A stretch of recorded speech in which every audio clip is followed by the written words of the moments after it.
Welcome to another edition of How to Be Happier for Entrepreneurs. Every episode is amazing, but this one is extra special. We have Leslie. How are you today, Leslie? I am fantastic. I'm doing great. Awesome. So we're gonna just jump right in. Tell me, what does a pink elephant have to do with your happiness? Well, it started out as a tool to teach children how to love parts of themselves that they're struggling with. And then I realized it's just as applicable for adults. You know, that thing that you're struggling with, the elephant in the corner of the room, the thing you've always struggled with, whatever that is, instead of being ungrateful and hating it and bad mouthing it all the time, you can befriend this part of yourself and try and send it some love. And that's really kind of a paradigm shift.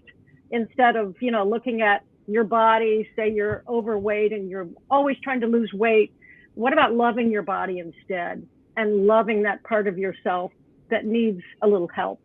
And that's really where it kind of came from. It's really about self-love. And you shouldn't be, complaining about anything. You should be sending it love and just try and shift your paradigm a little bit. So when you say complaining about it, what is it? I would say it's anything you're struggling with. For someone, it might be their weight. For someone else, it might be their level of success. Oh my gosh, I can't find a job. I'm so frustrated with this. And instead, just, love the job hunt and love the fact that you have unlimited options in front of you, because who knows what will happen tomorrow. You could land the perfect job and just really kind of shift your paradigm. And instead of feeling anxious, just try and feel like it's a friend that needs some love. That's really, really what it's all about. So how important is self-love to being happy? Honestly, I think it's everything. I think that those relationships we struggle with, we're really struggling with loving parts of ourselves more. And I think, personally, I've struggled with self-love a lot. And I don't know whether it's being the middle child or being in a house where I was very introverted, I struggled with trying to accept myself and love myself. And I think that really follows you everywhere you go into your adulthood. And I really think that the more you love yourself, the happier and the more successful you are going to be just by nature. I agree 100%. I end every video with love heals all. And if you look at all of the world's problems, all of the world's problems, there are very few that you can't trace back to an individual's lack of self-love and compassion. It's the reason that our prisons are full. It's the reason there's a war in Ukraine right now. It's the reason that politicians do corrupt things. It has to do with child sex trafficking. It has to do with the addiction rate, the divorce rate, the obesity rate. We could go on, literally, I could spend an hour listing things, because people who have self-love don't hurt other people. Right. And I think so many people listening might be like, well, that's so woo-woo, like self-love, like it's not that big of a deal. And you and I are saying, you're a psychology professor. You're saying, and I've been coaching now for a couple of years on as a happiness coach, like it's everything. Just like you said, it's freaking everything. So if you want to think it's woo-woo and be like, sure, if you want to turn your head and be like, that's not important, you can keep living the life you are living. If you're struggling or you're going through any of those things I said, you can keep thinking, oh, I don't need self-love. Or you might be able to wake up one day and be like, maybe these guys know what they're talking about. Maybe there really is something to self-love. Right. I think it's important for all ages. My son is 20 and he really struggled for years with his weight and feeling good about himself. He's very shy. And he just kind of started loving himself more. And now he's walking 5 miles a day. He's lost 100 pounds. And it really made all the difference in the world, just kind of not teaching him, because kids don't really like to be taught, but just helping him understand, you got to love yourself, flaws and all. No matter what's wrong, you just got to love it unconditionally. Yeah. And I think you probably agree that all change begins with awareness. So if we were having this podcast a few years back, and you asked me, if you were just, hey, Brad, do you love yourself? I'd have said, of course, Leslie, I love myself. How's your self-esteem, Brad? I'd say it was great. Brad, do you care about what other people think about you? Nope. Well, those were all lies. And I've learned through my work over the last 2 years that I didn't love myself. I didn't have self-love. And that led to everything: my divorces, losing millions of dollars, not eating properly, smoking marijuana, and using alcohol. And so I created literally takes 2.5 minutes. It's 12 questions, a self-love quiz that anyone can take at bradchandler.com/love. And because then you can get awareness. You can be like, am I one of those people that don't love myself? So if you take the quiz and you get lack of self-love or mild self-love, number one, know that your life can change profoundly. And number two, know that your life is negatively impacted probably in multiple areas because of that lack of self-love. Would you agree with that, Leslie? I love that. I can't wait to take that quiz. That's a great thing. Thank you. Yeah, bradchandler.com/love. And I'd love your feedback, knowing, all of your work and being a psychology professor. So speaking of being a professor, what do you think is the single most important thing that you teach your students over the course of a semester? So for me, there's really two things. The first is the growth mindset versus the fixed mindset. When we were kids, you get an IQ test, you might think, oh my gosh, I can't be any better than that number. And so it's really important to know we all have a malleable and pliable brain that even as we age into our 60s or 70s, you can still be learning.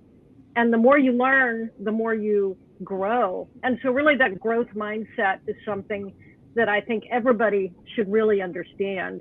And also the power of learning people's behaviors, why they do what they do, and the fascination of human behavior, and really tells us a lot about why people do what they do. A lot of times if somebody is an angry person, they're really not angry at you, they're angry at themselves, or they don't love themselves enough, So that to me is two things that I try to teach my students. Love it. So is that a lot about curiosity? I was having a call with a client last week, and I brought up rather than go to judgment, just constantly be curious about why people are behaving in certain ways, why you're behaving in certain ways, why you're feeling certain ways. I love that, because in mindfulness, there's a concept known as radical acceptance. They teach you, like, I'm angry. Isn't that interesting? Why am I angry? Why am I feeling? Isn't that interesting? Instead of being judgmental, even towards yourself, you can just, being with it like a childlike mind, curiosity, also called beginner's mind. I don't know what I don't know, what I don't know. And approaching every day like that is really a great place to start with happiness. Love it. So I had a question, and I thought about the second question, then I lost my thought. What was the first thing that you said that you teach your students that's the most important? Growth mindset. Growth and I mindset. think it's so important for kids to know that you're not limited by anything, that you're not limited by your IQ, by your financial situation, by your parents, by your environment. You really can accomplish anything as long as you believe that. So how would one know if they had a growth mindset and is the opposite of fixed mindset? Yes.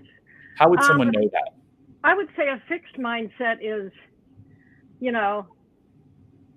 I'm really dumb. I'm not going to learn anything. My parents are kind of the same way. I'm only going to be able to rise so high in life because I have all these limitations around me. Where a growth mindset would say, you know what, I can think myself out of any situation. I can get a scholarship. I can move. I can help my family when I become successful. I can accomplish anything because I know nothing is set in stone, that I have all the tools I need. Kind of like Milton Erickson used this a lot in hypnotherapy. It's called utilization. You already have everything you need, my dear, to be amazingly successful in life. You just maybe don't realize it. So just keep that in mind as you go through your day and don't get discouraged. Yeah, Carol Dweck has an amazing book on growth and fixed mindset. Have you read that? Yes. Yeah, I like her. So Leslie, tell us, what is it? Who is Leslie and what do you do? Well, I am really someone who has gone through a lot of struggles in the last 10 years. I basically left my corporate job in 2009 when my job was downsized that I'd been with for 16 years. And my son was having issues at the time. And I decided to spend 10 years at home with him, really nurturing him and teaching him how to be social, how to go through life, even though he had some issues.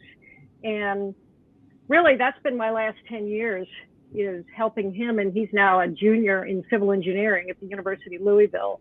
So he's fantastic. Wow. And now I'm back to trying to figure out who I am. But I am really someone who is perseveres no matter what. I am doggedly determined to live a better life every day. And I really try to approach myself, even though I've had this struggle, even though I may be behind career-wise. Look at the journey I've traveled. Oh my gosh, look at what I've learned. I took this kid who maybe didn't think he had any potential, and he's amazing and he's thriving. And there's something to be said about being a great role model, being a great mom, or even being a great friend to someone. And really, that's part of my journey. And I actually went back and got my master's degree in psychology, and I teach now, and I do podcasting, and I am a mindset coach. And I love those things because I really love to be presented with someone who is really struggling, and I can share my story and say, let's try to appreciate the struggle. Let's look at what you've learned and look at how strong you are, that you're still sitting here smiling and working on yourself, even though you just might have given up years ago and gotten into alcohol or drugs or whatever, And so really that's my story, is one of perseverance and really just trying to love myself. And as part of that, I created this thing called the Blessism. It's a mindful blessing spoken from the heart, and created a year's worth of these to help myself more, really. Self-love, mental health and well-being, relationships, even planetary health and well-being. Those are earthisms. And physical health and well-being, and even 3 months of economic health and well-being, one every day, and even spiritual. And so it was really fun creating those and just kind of expanding my mindset and seeing how far I could take it. That's awesome. Where can people find that, Leslie? They can find that on the mindfullyblessed.com website, or they can go to thegratitudecoach.com, and all the links are on that's my personal website.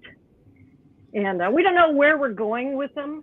We've got a bunch of videos and a lot of social media stuff and newsletters. And so still trying to figure out where we're going to go with them and what kind of a purpose they're going to serve. But I'm sure it will be revealed in time what the best way forward, what that is going to be, to share them more. Yeah. So let's dig into some nitty gritty of psychology and self-love. How do you think that stress from early childhood impacts adults from a health and wellness standpoint? I really think that it's everything. I think that if you grew up in some sort of trauma, and even if it's something that maybe you had a great loving family, and you had everything that you needed, there could still be trauma that creates, stress in your life today. When I was little, my grandfather had a houseboat, and we spent a lot of weekends on the houseboat, and it was always a wonderful experience until one weekend, one of our best friends, their son died. He drowned. And it's kind of one of those memories that never leaves me. I always think about it. I'm very leery around water and swimming and being safe and all that kind of thing. And so I think it really does leave an imprint. Anything like that doesn't have to be abuse. It just could be something small like I experienced that maybe still has an imprint that kind of, sticks with me. And another experience, I grew up, there was a really mean dog in the neighborhood, and even walking past him, I'd be terrified. And to this day, I have trouble walking in my neighborhood thinking a dog is going to jump out at me. And it's so silly because I know I'm an adult now. All the dogs around here are safe and friendly and loving. And but that sticks with me, and it's really hard it's like an imprint. And I think that stays with you, and you just have to learn how to manage it. So yeah, I just put across the screen, your behavior is driven by your subconscious mind. So as a child, that dog's the scare, being scared by that dog, imprinted something on your subconscious mind that's still driving you today. So Right. maybe you and I will have to do a hypnosis session together to get rid of it. Yeah, absolutely. Yeah, and another thing, my dad grew up very poor in Pontiac, Michigan, and he told a lot of stories about, growing up poor and walking through the snow, and they have holes in their roof, and his sister, saved every Tupperware thing she ever came across, and that kind of lack mentality stuck with me for a long time, because it was like imprinted on my brain, like, oh yeah, money doesn't grow on trees. You get a college education for something to back up on, and I think you really have to work at shifting that mindset and realizing, source is abundant 365 days a year, and we're already aligned with it. We just have to realize that. And I Yeah. wasn't taught that as a kid. I wasn't taught to meditate. I wasn't taught to connect with source. Even the churches didn't teach you that. They just teach you whatever their dogma, which is great. If somebody likes church, I'm all for it, for sure. But they don't teach you how to do that inner work. Nobody shows you how to do that. And it's so important to do something every day. No matter if it's a mindful walk, or it's meditating, or it's a short little hypnosis, or whatever it is, you've got to do that inner work. Yeah, you mentioned you could grow up in a loving household, and I can't tell you, it's probably 9.5 or 9 out of 10 of my clients, when I talk to them on the first session and I ask them about their childhood, they're like, yeah, it wasn't my childhood that's caused me this issue, because my childhood was pretty good. And then we get to talking and get more deep, and it's like it's always their childhood. So Yeah. I try not to use the word trauma anymore, because people want to associate trauma with something big. But as Dr. Gabor Mate says, there's little t trauma and there's big T trauma. You can have stuff as benign as, your little sister coming home from the hospital, and you Right. feeling like you're from being born, and your parents feeling, or you feeling like your parents loved her more. So yeah, it's interesting how everything is driven. 95% of our behavior is driven by our subconscious mind, and most of our subconscious mind was programmed as a very young child. Mm-hmm. So speaking of hypnosis, Leslie, I know we've talked offline. You use hypnosis as one of your tools in your toolkit, just like I do. And Right. a lot of people hear hypnosis and they just have all of these misconceptions. So tell the listeners, like, can you dispel some of these misconceptions that so many people have about hypnosis? Yeah, I mean, there has been a ton of research done on hypnosis. It's even been used for anesthesia. If you read some of these research studies, this was way back, but it's not mind control, because your subconscious mind will never do anything against its will or your values. To me, it's a deeper form of meditation.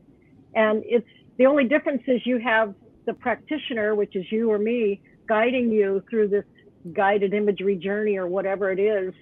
And you're just really relaxed, kind of like when you're driving and you miss a highway exit, or you're watching a movie and you fall asleep. You can hear everything around you, but you can't move.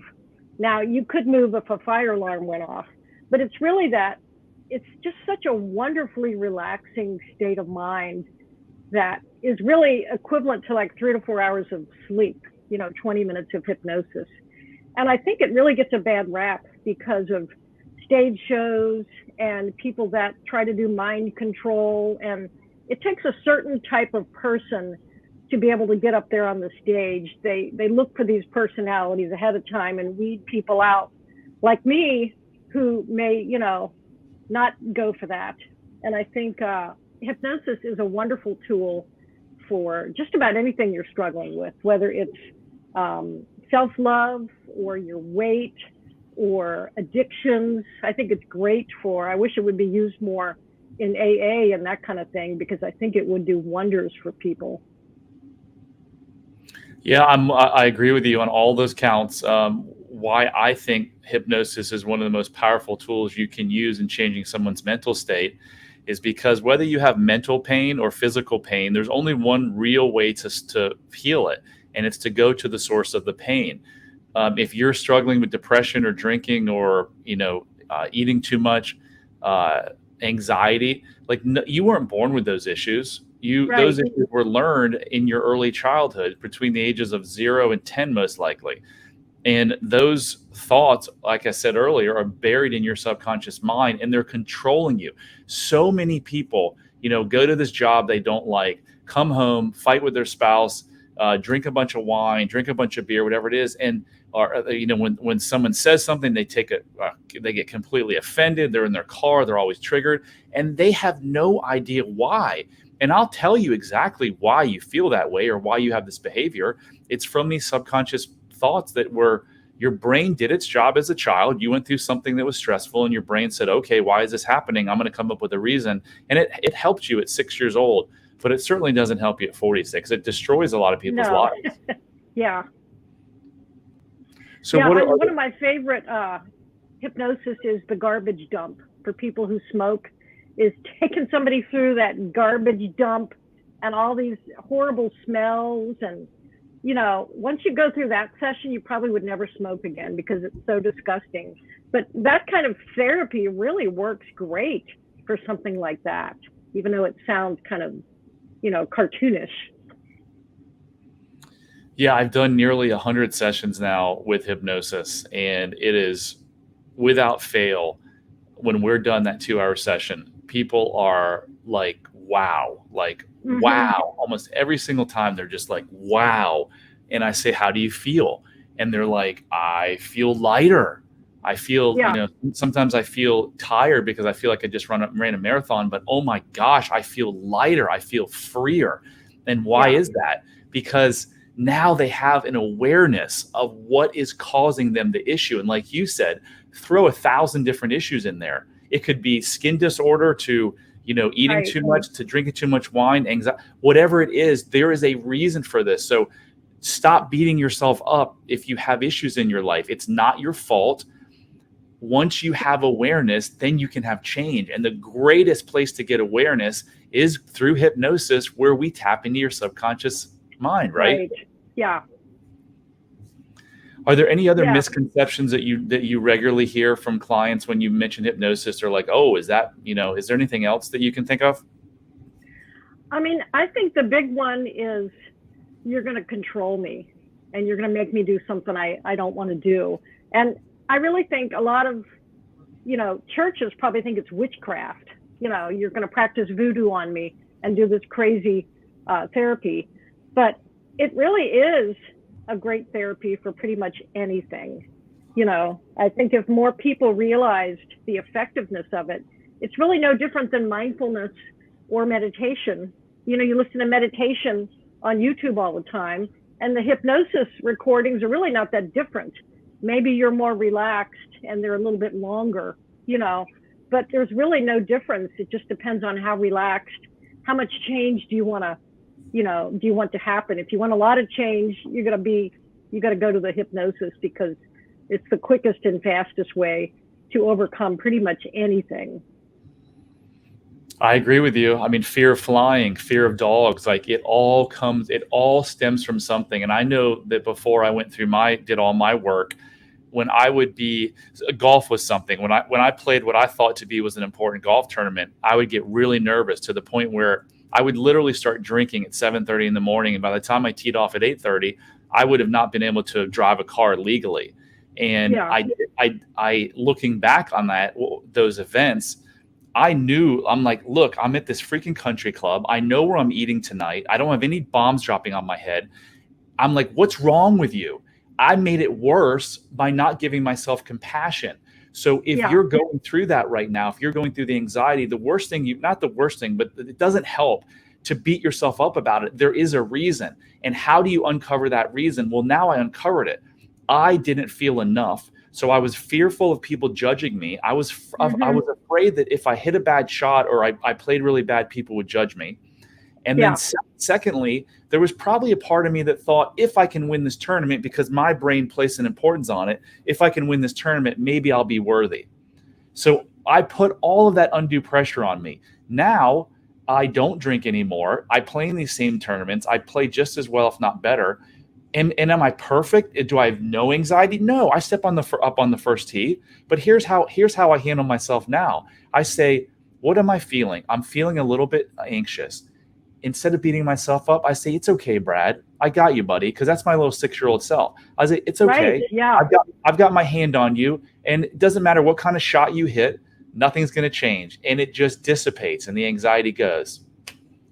So, love I it. love that. In the coaching work that I do, it's also important to acknowledge where you are. That is such an important part of any coaching process. Yeah, you want to know where you're going. You want to kind of, visualize your success, but it's also important to acknowledge where you are and what you may have been struggling with so that you can just embrace that and say, you know what, thank you for the lesson. Thank you for the contrast. It's been such an exciting journey that now I'm ready to move on because I don't feel anxious about this anymore. I've just acknowledged it and I've kind of befriended it. Yeah, love it, love it, love it. So, what is your view on positive thoughts? Really, I believe that we create our world with every thought we think. And I know that, and I still struggle with, sometimes I find myself in a negative, cycle. And I'm like, what am I doing? I know I'm creating more negativity. And it's really just, you have to just flip the switch when you find yourself and really try, if you can't be positive, just try and be grateful. I can find gratitude for this struggle and realize I'm pretty darn strong. Look at me. I'm still here. I'm still sharing myself with the world, even though I've had all these issues. And I think just try and, just be aware that you're maybe a little bit of a negative person. And we know a lot of those kind of people. And nothing wrong with that. They just don't know any better. They don't know that they're creating more negativity with everything, that they're focused on. Every single problem in your life comes down to a thinking problem, just thinking the wrong thoughts. It all starts there. Right. All starts there. Exactly. Yeah. And that thinking problem became a problem somewhere between childhood and adulthood because that thinking, again, served you as a child, but it doesn't serve you as an adult. So, Right. again, through hypnosis, you get to go back and rewrite that story. You figure out what was the story you told yourself, and then you get to rewrite it. And in hypnosis, when you're in a suggestible state, those new stories stick way better than if you were just, in a traditional setting where your conscious mind is working. Yeah. No, we're all an unfinished work in progress is really how you have to look at it. And it's never too late to flip the switch and start fresh. It's like, okay, I'm going to just think differently. Today's my day, and I'm going to really make an effort to be more positive. And it could be as simple as that. It's not rocket science. It's pretty darn simple in the end. It is hard to be positive though, because I was mostly positive most of my life, but I couldn't get over the hurdles I got because although I thought positively on a conscious level, my subconscious was screaming inside that something's wrong with you, you're not enough. And it wasn't until I did the work of going back to the source of my pain and figuring out what those stories were and how they were controlling my life that things really began to change in my life. Yeah. I love that. Yeah, I often do an exercise in my mind. It's meeting your future self on the sidewalk. And it's kind of a coaching exercise. And it's really fun. It's like, what's different about me? I'm a little brighter. I smile a little bit quicker. I've got nicer clothes for sure. And just noticing what's different and what really makes the new you shine, kind of the you 2.0. And that's a really fun exercise for people to do because they come up with all sorts of things that their future self is just a little bit brighter, just a little bit, holds their head up a little bit higher. And it's just really fun. And it's a great way to help people rewrite their story as well. I love it. Leslie, what have I not asked you that you think would be really important for people to know? I really think, for me, I'm a mindfulness guru. I love mindfulness. I've even created mindfulness whole programs for people. I'm really a writer when it comes down to it. I love writing and creating things that motivate and inspire people. And I really have a gift with words, and that's really what I love most and what I like to share with people, whether it's through a blog, a podcast, whatever it is I really find that stories can change your world. And that's really, writing a powerful story can change somebody's entire life, and to me, I like to change people through stories. And that's really kind of like the story of the horse in Milton Erickson. He always told these stories. He got into his client's mind and used everything that they had. And these people made amazing changes just through stories. And so I think that's really powerful. If you have a gift, you probably have that too with your clients, telling them a story and helping them. Not everybody can create a new story. They sit there dumbfounded. I don't know how to create a new, and that's where, we can help people think a little differently. Yes, the untrue stories that we tell ourselves really negatively affect our lives and our relationships and our health. So awesome stuff. Yeah. Leslie, how can people get in touch with you? Just go to thegratitudecoach.com and you'll see all my information. And there's even a link you can click on to schedule a free half-hour call if you want to just chit-chat and see if, what I'm doing is going to work for you. And so that's the easy thing to do that it's not going to cost you anything. So yeah, just go to thegratitudecoach.com and all my links are on there with all my other things that I'm doing. So one-stop shopping. Thank you so much, Leslie. That was awesome. Thank you. If you guys like this podcast, please just take a minute or two to give me a rating and review. It goes a long way in promoting it to other people. I need a lot of people to help me on this journey of helping 1 million people in their suffering. So that is another episode of How to Be Happier for Entrepreneurs. And remember, love heals all. Thanks.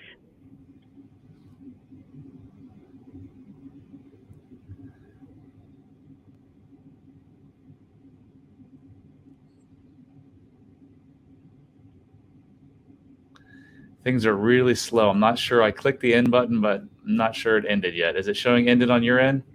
It's still showing live. Okay, we'll try this one more time. End broadcast.